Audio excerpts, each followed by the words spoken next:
యాత్ర ద్వారా యోనగిరికి రావడం జరిగింది. యోనగిరి చెరువు చాలా పెద్దది యాక్చువల్లీ. ఈ యొక్క దాని చెరువు కింద ఆయకట్లో ఎన్ని ఎకరాలు 300 ఎకరాలు ఉంది. వాళ్ళే అడగచ్చు వాళ్ళ మాటల్లోనే. ఈ 300 ఎకరాలు కూడా యాక్చువల్లీ ఇప్పుడు ఈ 4 నెలల్లో కొద్దిగా చెరువులు నిండకపోవడం, వర్షాలు తక్కువ ఉండడం వల్ల అయోధ్య అయితే అంతా అక్కడ కూడా ముళ్ళకంప పెరగడం జరిగింది.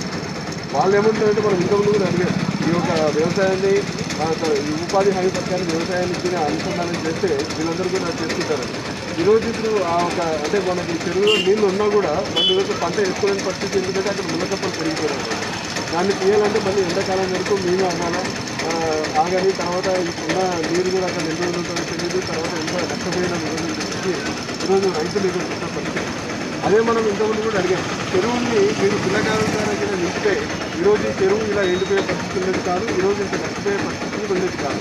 కానీ వీళ్ళు పైప్ లైన్ సిస్టమ్ ద్వారా చెరువులు నింపుతామని చెప్పేసి ఆ రోజు 900 కోట్లు ఆ వృధాగా వేస్ట్ చేసిన పోయిన ప్రభుత్వం ఈరోజు అదే చెరువు కింద ఉండితే ఈరోజు వేరే పరిస్థితి కాదని ఈరోజు వాళ్ళ మాటల్లోనే వాళ్ళ సమస్య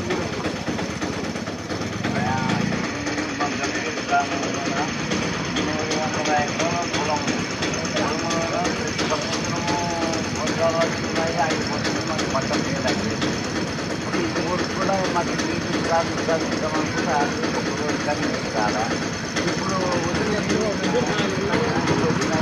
ఆగినాయి. ఆగింది కంపల్సరీ అదే పంట చేస్తానికి అవకాశం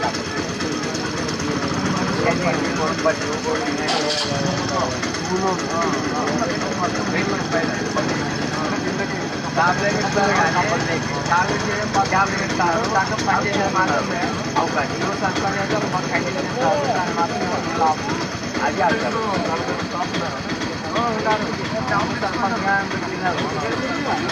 ఎవరు అప్పుడు ఎంతకాలం మాకు నీళ్ళు అయిపోతే ఎవరు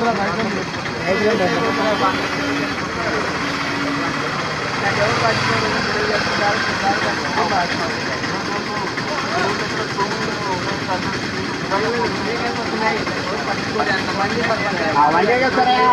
ఓట్లు తెచ్చి చాకు కలిగి కొడతారు. అది చెప్పండి. నీళ్ళు పోతా చెరువులో పోకుండా ఎండాకాలం చేపలు పడతారా?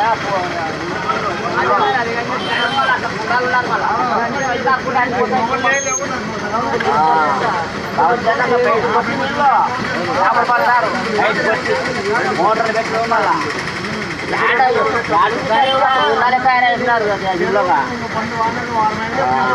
దాని చుట్టూ నీళ్ళునే కండి కొట్టి బొద్దుతో సహా తీసుకొని కూడా చేపలు పడతారు. అడిగితే మా చేపలు పడితే కొద్ది మీద అంటారు. నాకు అట్లా ఎవరు వాళ్ళతోనే కాలే, కలెక్టర్నే కాలే. అట్లా అవుతున్నాయి. వచ్చిందా ఎవరు నిలబెట్టేదాన్ని నిలబెట్టాలా? నిలబెడితే అలా పసులు పాయకు ఉంటాయని అలా ఇంకా సంవత్సరం చూడలే తింటారు. ప్రతి నిడిసేది ఏం చేసే కాదు, తగ్గినట్టు చేస్తారా పని. తర్వాత ఏం చేస్తారు? చేపలు ఉంటారు.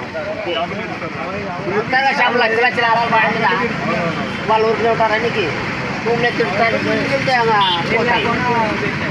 అట్లా పొగలు పెట్టి అడిగిస్తారు. పోతా నీళ్ళు తగ్గినప్పుడు ఏం చేస్తారు? పూలు పెట్టి చెప్తారు. రాత్రి రాత్రి ఇంకేం పోతాయి. అప్పుడు చేపలు పట్టుకుంటారు, అమ్ముకుంటారు. ఏం చేసేది దాన్ని 2 నెలలు చేసి బోర్ తగ్గు కాలమే ఎప్పుడు తగ్గిందనుకో తెస్తాను. చిల్ల చిరాలు వేసినా కానీ మేము అడుగుతాం.